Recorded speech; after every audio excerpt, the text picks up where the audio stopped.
बघा सुकट कशी आहे. सुकट लाल भडक, फक्त सुकट. आज बनवते मी बोंबील सुकट थाळी. बोंबीलचा हा रस्सा चटणी आहे. हे सुकट चटणी आहे. हा रस्सा आहे. रस्सा हा चिलपी मच्छीचा रस्सा आहे. ह्याच्या सोबत बाजरीची भाकरी तिळाची. अरे वा. ह्याच्या सोबत हा राईस मिळेल.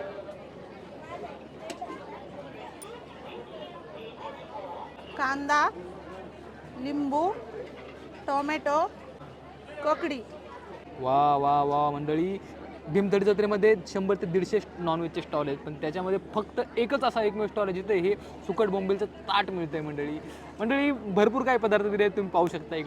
इकडे मस्त असे सुकट दिलेले आहे आणि जबरदस्त इकडे बोंबीलचे चटणी केलेली आहे त्यांनी मस्त.